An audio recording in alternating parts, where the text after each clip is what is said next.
ದೇವರನ್ನು ತಿಳಿದೆ ಅಂತ ತಿಳಿದವರು ಯಾರೂ ಇಲ್ಲ. ಲಕ್ಷ್ಮಿಗೂ ಕೂಡ ಪರಿಪೂರ್ಣವಾಗಿ ಗೊತ್ತಿಲ್ಲಂತೆ. ನರಮಾಪಿ ಪದಾಂಗುಲೀಲ ಸನ್ನ ಖದೂರಾಜ ಅನಂತ ಸದ್ಗುಣಾನ್. ದೇವರ ಪಾದ ಒತ್ತುತ್ತಾ ಇದ್ದಾಳಂತೆ. ಅವಳು ಒಂದೇ ಕೆಲಸ, ಎರಡನೇ ಕೆಲಸ ಅಡುಗೆ ಮಾಡೋದು, ತಿಂಡಿ ಮಾಡೋದು, ಯಾವ ಪ್ರೋಗ್ರಾಮೇ ಇಲ್ಲ ರೀ. ನನಗೇನು ಗೊತ್ತಿಲ್ಲಪ್ಪ, ದೇವ್ರ ಮನೇಲಿ ಅಡುಗೆ ಮನೆ ಅನ್ನೋದೇ ಇಲ್ಲ, ಊಟ ಮಾಡೋರೇ ಇಲ್ಲ ರೀ. ಯಾಕಂದ್ರೆ ಇಲ್ಲಿಡೋದೇ 16 ಸೇರಕ್ಕೆಯೇ ಸಾಕಾಗಿರುತ್ತೆ ಅವನಿಗೆ. ಅಲ್ಲಿ ಇನ್ನೂ ಅಡುಗೆ ಗಿಡ್ಗೆ ಇಲ್ಲೇ ಇಲ್ಲ. ಅನ್ನದ ಮೇಲೆ ಅನ್ನ, ಅನ್ನದ ಮೇಲೆ ಅನ್ನ, ಏನು ಅನ್ನ ರೀ. ನೋಡ್ಲಿಕ್ಕೆ ಇಷ್ಟು ಕೃಷ್ಣ ಏಕೋ ವಿಷ್ಣು ಮಹದ್ಭೂತಂ, ಎಷ್ಟೋ ಏನೋ ದೇವ್ರಿಗೆ ಗೊತ್ತವನು. ಹಾಗಾಗಿ ಮೇಲೆ ದೇವ್ರಲ್ಲಿ ವೈಕುಂಠದಲ್ಲಿ ಅಡುಗೆ ಮನೆ ಪ್ರೋಗ್ರಾಮ್ ಇಲ್ಲ. ಹೆಂಡತಿಗೆ ಕೆಲಸ ಇಲ್ಲ, ಗಂಡಂಗೆ ಕೆಲಸ ಇಲ್ಲ. ಗಂಡ 24x7 ಮಲಗಿರ್ತಾನೆ.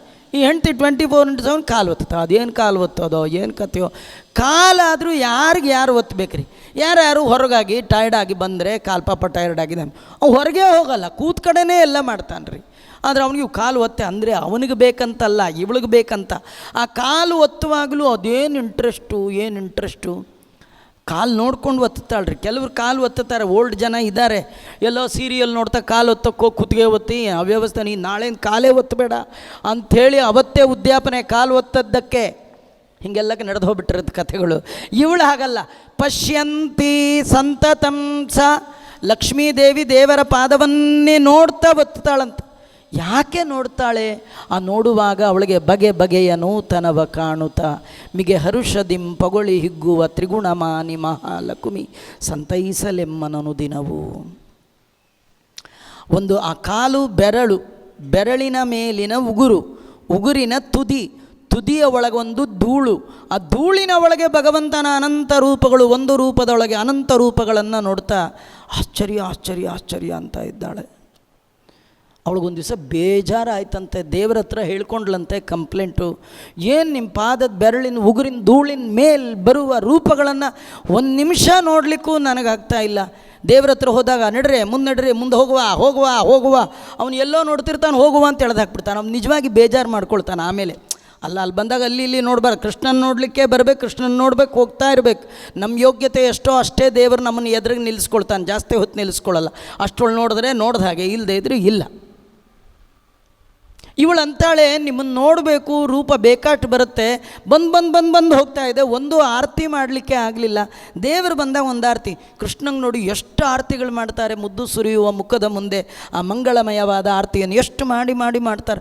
ಲಕ್ಷ್ಮಿಗೊಂದು ಬೇಜಾರು, ಇಷ್ಟು ರೂಪ ಬರ್ತಾ ಇದೆ, ಒಂದು ಆರತಿ ಮಾಡಲಿಕ್ಕೆ ಆಗ್ತಿಲ್ಲ ಅಂಥೇಳಿ ಅವತ್ತು ಡಿಸೈಡ್ ಮಾಡಲು, ನಿನ್ನ ರೂಪ ಬರುವಾಗ ನಾನು ಹೊಸದಾಗಿ ಮಂಗಳಾರತಿ ಹಚ್ಕೊಂಡು ಬರೋಕ್ಕೆ ಲೇಟ್ ಆಗುತ್ತೆ ಅಂಥೇಳಿ ಅವಳ ದೇಹವನ್ನೇ ಆರತಿಗೆ ರೆಡಿ ಮಾಡ್ಕೊಂಡ್ಬಿಟ್ಲಂತೆ. ಏನು ಮಾಡಲು, ಒಂದು ಬಂಗಾರದ ತಟ್ಟೆ ತಂದ್ಲಂತೆ. ಯಾವ ತಟ್ಟೆ ಅಂದರೆ ಅವಳ ಮುಖವೇ ಗುಂಡುಗಿದೆಯಂತೆ. ಅದೇ ಬಂಗಾರ, ಹಿರಣ್ಯವರ್ಣ ಅಂಬರಿಣಿ ಬಂಗಾರದ ತಟ್ಟೆ. ಅದರೊಳಗೆ 2 ಸೊಡ್ಲು. ಯಾವುದು ಬಂಗಾರದ್ದು ಅಂದರೆ ಅವಳಿಗೆ 2 ಕಣ್ಣು. ಆ ಕಣ್ಣಿನ ಒಳಗೆ ಕಾಣುವ ದೃಷ್ಟಿ ಇದೆಯಲ್ಲ, ಅದೇ ಜ್ಯೋತಿ. ಅಲ್ಲ ಕೆಂಪುದು ಓಕಳಿ ಬೇಕಲ್ಲ ಅಂದರೆ ದೇವರು ನೋಡಿದಾಗೆಲ್ಲ ಕೆನ್ನೆ ಕೆಂಪಾಗಿಬಿಡುತ್ತಂತೆ ನಾಚಿಕೆಯಿಂದ. ಆ ರಾಗದಿಂದ ರಂಜಿತವಾದ ಮುಖದಿಂದ ಅಪಾಂಗ ನೀರಾಜಿತಂ, ದೇವರ ರೂಪನ ಒಮ್ಮೆ ಅಪಾದ ಮೌಳಿ ಪರ್ಯಂತರವಾಗಿ ನೋಡಿಬಿಡ್ತಾಳೆ. ಅದೇ ಆರತಿ. ಅದಕ್ಕೆ ಬರೋ ರೂಪನೆಲ್ಲ ನೋಡಿ ಆರತಿ ಮಾಡಿ ಕಳಿಸ್ತಾ ಇದ್ದಾಳೆ. ಅವಳೇ ದೇವರ ಪಾದದ ಬೆರಳಿನ ಉಗುರಿನ ಮೇಲಿನ ಧೂಳಿನ ಒಂದು ರೂಪವನ್ನು ಪರಿಪೂರ್ಣವಾಗಿ ತಿಳಿದಿಲ್ಲ ಅಂತಂದ ಮೇಲೆ, ಇಂಥ ಬೆರಳು 2 ಕಾಲಲ್ಲಿ 10 ಬೆರಳಿದೆ. 2 ಕಾಲಿದ್ದವ್ರ ಕತೆ. ಇವನು ವಿಶ್ವತ ಚಕ್ಷುರುತ ವಿಶ್ವತೋ ಮುಖೋ ವಿಶ್ವತೋ ಬಾಹೃತ ವಿಶ್ವತಪ್ಪ. ಇಷ್ಟೆಲ್ಲ ಇಡೀ ಜಗತ್ತಿನಲ್ಲಿ ಪಾದ ತುಂಬಿದೆ ಆ ಭಗವಂತನದು. ಎಲ್ಲ ಪಾದಗಳು, ಎಲ್ಲ ಉಗುರುಗಳು, ಎಲ್ಲ ರೂಪಗಳು ನೋಡಲಿಕ್ಕೆ ಸಾಧ್ಯವೇ ಇಲ್ಲ. ಹೀಗಾಗಿ ಆ ಭಗವಂತನನ್ನು ಯಾವ ಜೀವ ಜಾತವು ಪರಿಪೂರ್ಣವಾಗಿ ತಿಳಿದುಕೊಳ್ಳಲಿಕ್ಕೆ ಸಾಧ್ಯ ಇಲ್ಲ. ಹಾಗಾದ್ರೆ ದೇವರ ತಿಳುವಳಿಕೆ ಅಂದರೆ ಏನಂದರೆ, ದೇವರನ್ನು ತಿಳಿದಿಲ್ಲ ಅಂತ ತಿಳಿಯೋದೇ ತಿಳುವಳಿಕೆ. ಹಾಗಾದ್ರೆ ತಿಳಿದಿಲ್ಲ ಅಲ್ಲ, ತಿಳಿದಿಲ್ಲ ಅನ್ನೋದು ತಿಳುವಳಿಕೆ ಅಂತ ತಿಳಿಸ್ತಾ ಇದ್ದಾರೆ. ಆ ಭಗವಂತ ಮಂತ್ಯಂತವ ಅಂದರೆ ಆದಿತ್ಯವರ್ಣಂ, ಆ ಸೂರ್ಯನ ಕಾಂತಿಯನ್ನು ಧಿಕ್ಕರಿಸುವಂತಹ ಕಾಂತಿಯ ಒಂದು ಆ ಭಗವಂತನ ಅದ್ಭುತವಾದ ಆ ರೂಪ. ಆದಿತ್ಯವರ್ಣಂ ತಮಸಪ್ಪರಸ್ತಾತ್, ತಮಸ್ಸಿಗಿಂತಲೂ ಮೇಲೆ, ಸೂರ್ಯಮಂಡಲಕ್ಕಿಂತಲೂ ಪರಸ್ತಾತ್ ಮೇಲಿರುವ ಆ ಭಗವಂತ, ಅವನನ್ನು ಹೀಗೆ ತಿಳಿಬೇಕು. ಪ್ರಯಾಣ ಕಾಲೇ ಮನಸಾಚಲೇನ ಭಕ್ತ್ಯಾ ಯುಕ್ತೋ ಯೋಗ ಬಲೇನ ಚೈವ ಭ್ರುವೋರ್ ಮಧ್ಯೆ ಪ್ರಾಣಮಾವೇಶ್ಯ ಸಮ್ಯಕ್ ಸತಂ ಪರಂ ಪುರುಷಮುಪೈತಿ ದಿವ್ಯಂ. ತುಂಬ ಕಷ್ಟ ಆದರೆ ಅಭ್ಯಾಸದಲ್ಲಿ ಮಾತ್ರ ಸಾಧ್ಯ. ಇಂತಹ ಲಕ್ಷಣಗಳಿಂದ ಯುಕ್ತನಾದ ಭಗವಂತನ ಚಿಂತನೆಯನ್ನು ಪ್ರಯಾಣ ಕಾಲದಲ್ಲಿ ಮಾಡಬೇಕಂತೆ. ಪ್ರಯಾಣ ಕಾಲ ಅಂದರೆ ಬಸ್ಸಲ್ಲಿ ಕೂತಾಗ, ಕಾರಲ್ಲಿ ಕೂತಾಗ ಅಲ್ಲ ರೀ, ಇಂದಿರಾರಮಣ ಗೋವಿಂದ ಆ ಕಾಲದಲ್ಲಿ, ಸಾಯೋ ಕಾಲದಲ್ಲಿ ಯಾವ ಬೆಡ್ ಮೇಲೆ ಮಲಗಿರ್ತಿರೋ, ಯಾರ ಬಾಯೊಳಗೆ ಏನು ಇಟ್ಟಿರ್ತಾರೋ, ಅದೇನೋ ಕಡ್ಡಿ ಗಿಡ್ಡಿ ಇಟ್ಟಿರ್ತಾರೋ, ಮೂಗೇನು ಹಾಕಿರ್ತಾರೋ, ಸ್ವಾಮಿ ಶ್ರೀಹರಿಗೆ ಗೊತ್ತ್ರಿ. ಪ್ರಯಾಣ ಕಾಲೇ ಮನಸ್ಸಿನಿಂದ ಮಾಡಪ್ಪ, ಎಲ್ಲಾದರೂ ಇರಯ್ಯ. ಮನಸ್ಸು ಅಚಲವಾಗಿ ಬೇಕು, ಅಂದರೆ ಮನೋಜಯ ಬೇಕು, ರುದ್ರದೇವರ ಅನುಗ್ರಹ ಬೇಕು, ಪ್ರಾಣಜಯ ಬೇಕು, ವಾಯುದೇವರ ಅನುಗ್ರಹ ಬೇಕು, ಕುಂಡಿನಿ ಶಕ್ತಿಯನ್ನು ಜಾಗೃತಗೊಳಿಸಬೇಕು, ಮೇಲ್ತರಬೇಕು ಯೋಗ ಸಾಮರ್ಥ್ಯದಿಂದ. ಅಧೋಮುಖದಲ್ಲಿ 2 ದ್ವಾರ ಇದೆ, ಪಾಯು ಉಪಸ್ಥ. ಆ ದ್ವಾರದಲ್ಲಿ ಪಾಪಿಗಳಿಗೆ ಪ್ರಾಣ ಹೋಗುವ ಜಾಗದಲ್ಲಿ ಪ್ರಾಣ ಹೋಗದ ಹಾಗೆ ಗುದಕ್ಕೆ 2 ಕಾಲುಗಳನ್ನು ಅಡ್ಡ ಇಟ್ಟು ವೀರಾಸನದಲ್ಲಿ ಕೂತು ನೇರವಾಗಿ ನೋಡ್ತಾ, ಇದೆಲ್ಲ ಆಗುತ್ತಾ ಆಚಾರ್ಯ? ಆಗತ್ರಿ. ಯಾರಿಗೆ ಹೀಗೇ ಸಾಯಬೇಕು ಅನ್ನುವ ಬಯಕೆ ಭಗವಂತನಲ್ಲಿಟ್ಟಿದ್ದಾರೆ, ಖಂಡಿತವಾಗುತ್ತೆ, ಎಲ್ಲರಿಗೆ ಆಗೋಲ್ಲ. ಅದರಿಂದ ಪ್ರಯಾಣ ಕಾಲೇ ಮನಸಾಚಲೇನ, ದ್ವಿದಳಾತ್ಮಕವಾದ 2 ದಳ, ಭ್ರುವೋರ್ ಮಧ್ಯೆ ಪ್ರಾಣಮಾವೇಶ ಸಮ್ಯಕ್. ಕುಂಡಿನಿಯಿಂದ ನಾಭಿಗೆ ತಂದು, ನಾಭಿಯಿಂದ ಹೃದಯಕ್ಕೆ ತಂದು, ಕಂಠಕ್ಕೆ ತಂದು, ತಾಲೂಕು ತಂದು, ಭ್ರೂ ಮಧ್ಯಕ್ಕೆ ಬರಬೇಕು. ಇಲ್ಲಿ 2 ಮುಹೂರ್ತಗಳ ಕಾಲ ಆ ಪ್ರಾಣವನ್ನು ನಿಲ್ಲಿಸಬೇಕಂತ. ಅದು ಯೋಗ ಸಾಮರ್ಥ್ಯ ಇದ್ದವರಿಗೆ ಮಾತ್ರ ಸಾಧ್ಯ. ಈ ಹುಬ್ಬಿನ ಮಧ್ಯ ಜೀವ ಅಲ್ಲಿ ನಿಂತು 2 ಮುಹೂರ್ತಗಳ ಕಾಲ ಈ ರೀತಿ ಕವಿ, ಪುರಾಣ, ಅನುಶಾಸಿತಾರ, ಅಣೋರಣೀಯ ಇದೆಲ್ಲ ಗುಣಗಳಿಂದ ಭಗವಂತನ ಚಿಂತನೆ ಮಾಡ್ತಾನಂತೆ, ಪ್ರೇಯರ್ ಮಾಡ್ತಾನೆ ಇಲ್ಲಿಟ್ಟು ದೇವರನ್ನು. ಅವನು ನೆತ್ತಿಯ ದ್ವಾರದಲ್ಲಿ ಅವನ ಪ್ರಾಣ ಹೋಗುತ್ತೆ. ಅವನು ಎಲ್ಲಿ ನಿಲ್ಲಲ್ಲ ರೀ, ನಾನ್ ಸ್ಟಾಪ್ ನನ್ನ ಬಳಿಗೆ ಬರ್ತಾಂತ. ಸತಂ ಪರಮಂ ಪುರುಷಂ ಉಪೈತಿ ತಂ. ಆ ಜೀವ ಪರಮ ಪುರುಷನಾದ ನನ್ನನ್ನೇ ಅವನು ಹೊಂದುತ್ತಾನೆ ಅಂತ ಹೀಗೆಲ್ಲ ಭಗವಂತ ಹೇಳ್ತಾ, ಯದಕ್ಷರಂ ವೇದ ವಿದೋ ವದಂತಿ ವಿಶಂತಿ ಯದ್ಯತಯೋ ವೀತರಾಗಾಹ ಯದ್ದಿಚ್ಛಂತೋ ಚರಂತಿ ತತ್ಕೇ ಪದಂ ಸಂಗ್ರಹೇಣ ಪ್ರವಕ್ಷೇ. ಯಾರನ್ನು? ವೇದ ವಿದ್ವಾಂಸರು, ವೇದವಿದರು, ಚೆನ್ನಾಗಿ ವೇದಾಧ್ಯಯನ ಮಾಡಿದವರು, ಅಕ್ಷರ ಬ್ರಹ್ಮ ಅಂತ ಕರೀತಾ ಇದ್ದಾರೋ, ಯಾರು ಕಾಮಕ್ರೋಧಾದಿಗಳನ್ನು ಬಿಟ್ಟು ಯಾವ ಭಗವಂತನನ್ನು ಹೊಂದಬೇಕು ಅಂತ ಅಂದ್ಕೊಂಡಿದ್ದಾರೋ, ಯಾವ ಭಗವಂತನ ಸಲುವಾಗಿ ಬ್ರಹ್ಮಚರ್ಯವನ್ನು ಮಾಡ್ತಾ ಇದ್ದಾರೋ, ಬ್ರಹ್ಮಚರ್ಯ ಅಂದರೆ ಮದುವೆ ಆಗದೇ ಇದ್ದಾರೋ ಅಂತ ಅರ್ಥ ಅಲ್ಲ ರೀ. ಮದುವೆ ಆಗಿದ್ದು ಬ್ರಹ್ಮಚಾರಿಗಳಾಗಿರಬೇಕು. ಯಾವುದದು? ಈ ಮದುವೆ ಆಗಿದ್ದರೂ ಬ್ರಹ್ಮಚಾರಿ ಅಂದರೆ ಕಣ್ಣು ದೇವರನ್ನೇ ನೋಡುವ ಬಯಕೆ ಜೀವನದ ಉದ್ದಕ್ಕೂ ಇದ್ದರೆ ಅದು ಕಣ್ಣಿನ ಬ್ರಹ್ಮಚರ್ಯೆ. ಸದಾ ದೇವರ ಕಥೆ ಕೇಳಬೇಕು ಅನ್ನುವ ಬುದ್ಧಿ ಕಿವಿಗಿದ್ದರೆ ಅದು ಕಿವಿಯ ಬ್ರಹ್ಮಚರ್ಯೆ. ತಲೆ ಯಾವಾಗಲೂ ದೇವರಿಗೆ ನಮಸ್ಕಾರ ಮಾಡಬೇಕು ಅನ್ನುವ ಬುದ್ಧಿ ಇದ್ದರೆ ಅದು ತಲೆಯ ಬ್ರಹ್ಮಚರ್ಯೆ. ಮನಸ್ಸು ಸಂಚಿಂತಯದ್ಭಗವತಶ್ಚರಣಾರವಿಂದಂ. ಅಕೋ ನೋಡೆ ರಂಗನಾಥನ ಚಿಕ್ಕ ಪಾದವ ಅಂತ ದೇವರ ಪಾದದ ಚಿಂತನೆ ಮಾಡುವ ಮನಸ್ಸಿನ ಬ್ರಹ್ಮಚರ್ಯೆ. ಇದಕ್ಕೆ ಬ್ರಹ್ಮಚರ್ಯೆ ಅಂತ ಕರೀತಾ ಇದ್ದಾರೆ. ಯದಿಚ್ಛಂತೋ, ಯಾವ ಭಗವಂತನನ್ನು ಹೊಂದುವ ಇಚ್ಛೆಯಿಂದಾಗಿಯೇ ಇಡೀ ಜೀವನದ ಉದ್ದಕ್ಕೂ ಕಠಿಣವಾದ ಬ್ರಹ್ಮಚರ್ಯೆಯನ್ನು ಮಾಡ್ತಾ ಇದ್ದಾರೆ, ಅವರು ನನ್ನ ಬಳಿಗೆ ಬರ್ತಾರೆ. ಅದೇ ಅಕ್ಷರ ಬ್ರಹ್ಮ. ಯಾರು ಈ ರೀತಿ ಭ್ರುವಿನ ಮಧ್ಯದಲ್ಲಿ ನಿಂತು ನನ್ನ ಚಿಂತನೆ ಮಾಡ್ತಾನೆ, ಅವನಲ್ಲಿಗೆ ಬರ್ತಾನೆ. ಸರ್ವದ್ವಾರಾಣಿ ಸಂಯಮ್ಯ ಮನೋಹೃದಿ ನಿರುದ್ಯ ಚ ಮೂರ್ಧ್ಯ ಜಾಯಾತ್ಮನ ಪ್ರಾಣಮಾಸ್ಥಿತೋ ಯೋಗಧಾರಣಂ ಓಮಿತ್ಯೇಕಾಕ್ಷರಂ ಬ್ರಹ್ಮ ವ್ಯಾಹರನ್ ಮಾ ಮನುಸ್ಮರನ್ ಯಪ್ರಯಾತಿ ತ್ಯಜನ್ ದೇಹಂ ಸಯಾತಿ ಪರಮಾಂ ಗತಿಂ. ಅಂಥವರು ನನ್ನ ಬಳಿಗೆ ಬರ್ತಾರೆ ಅಂತ ಭಗವಂತ ಹೀಗೆಲ್ಲ ಅಂತ್ಯಕಾಲದ ಚಿಂತನೆಯ ಮಹತ್ವವನ್ನು ಹೇಳ್ತಾ ಮತ್ತೆ ಹೇಳ್ತಾನೆ.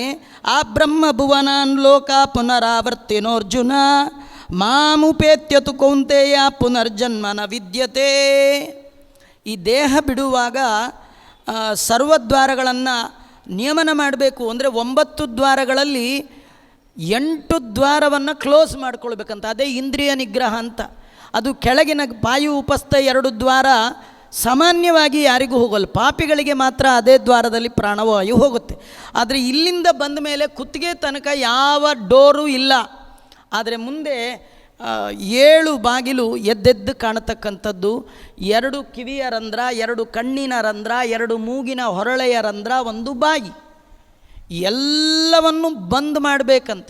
ಅದು ನಿತ್ಯ ಅಭ್ಯಾಸ ಮಾಡಿ ಇಂದ್ರಿಯಾಭಿಮಾನಿಗಳ ಅನುಗ್ರಹ ಪಡೆದು, ಅವರಿಗಿಂತಲೂ ದೊಡ್ಡವರಾದ ರುದ್ರದೇವರ ಅನುಗ್ರಹ ಇತ್ತು, ಅವರಿಗಿಂತಲೂ ದೊಡ್ಡವರಾದ ವಾಯುದೇವರ ಅನುಗ್ರಹ ಇದ್ದವ ಮಾತ್ರ ಆ ವಾಯು ಜಯದಿಂದಾಗಿ ಪ್ರಾಣವಾಯುವನ್ನು ಇಲ್ಲಿಗೆ ತಂದು ನಿಲ್ಲಿಸಿದಾಗ ಪ್ರಾಣದೇವರು ಜೀವನನ್ನು ದೇವನನ್ನು, ಜೀವ ಮತ್ತು ದೇವ ಇಬ್ಬರನ್ನು ಒಂದೊಂದು ಭುಜದ ಮೇಲೆ ಕೂಡಿಸಿಕೊಳ್ಳುತ್ತಾರೆ.